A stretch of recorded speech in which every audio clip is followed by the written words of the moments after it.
Gentlemen, start your engines. Pete Hamilton qualified second for the 1971 Southern 500 at Darlington, but his fast Plymouth was no match for the hot Southern heat on race day. His engine started overheating and he parked it in the garage before he could cause any more damage to it. The 90-plus degree heat started to get to Richard Petty as his team nabbed Hamilton to stand by in case Petty needed relief. While the field was under yellow, Petty brought his car down pit road for a scheduled pit stop. Hamilton stuck his head in the window of the number 43 and asked if Petty needed relief, which he declined. The clutch was going bad on the car, so Hamilton helped push the car out of the pit stall before going on his way. That wasn't the end of Hamilton's day, though, as Bobby Isaac also requested assistance from the driver. Following a crash involving Benny Parsons, Isaac brought his car down pit road for Hamilton to take over. Hamilton climbed in the car, as Isaac didn't climb out, but moved over so he could help him get strapped in.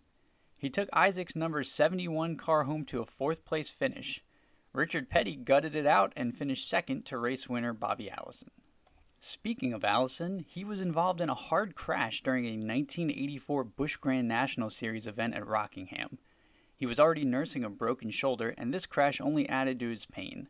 He woke up Sunday morning and wasn't feeling well, so he tapped his son Davey, who only had a handful of Busch starts to his name, as his relief driver for the Winston Cup event at Rockingham.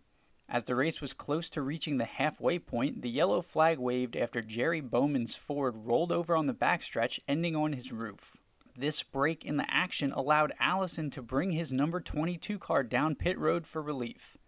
The thing is, it wasn't Davey getting in, but his good friend Neil Bonnet, who had already dropped out of the race a few laps earlier. Bonnet's chances seemed to go up in flames as the car caught on fire in the pits under yellow. They were in to repair some sheet metal damage, and sparks from the saw they were using ignited. Despite all of the craziness, the number 22 car came home in fifth. The 1992 Busch Grand National Series Winston Classic provided a unique instance of a relief driver being forced back out of the car by NASCAR. After Robert Presley was involved in an incident, fumes started to overcome the driver in the cockpit. Johnny Rumley took over for the ailing Presley and promptly spun, bringing out the caution. At this time, NASCAR radioed down to crew chief Ricky Pearson and told the team that Rumley was not approved to compete in the event because he did not practice for the event in any car. Rumley pulled out of the pits and back onto the track to ensure the team didn't lose a lap. Presley was being treated in the infield care center at the time, so the team pushed the car back behind the wall instead of throwing another driver in the number 59. Eventually, the team asked Tommy Ellis to hop in the car to gain some points. Points were the only thing on the team's mind as they entered the event fourth in the series standings, 143 points back of first, with only 3 races remaining. After all of the craziness that ensued at Martinsville, Presley's chances at the title were all but dashed as he left the track 222 points behind.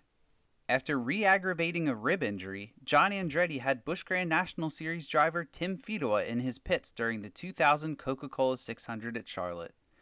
Fedewa, who had won Winston Cup start in 1994 to his name, took over the famed 43 on lap 81.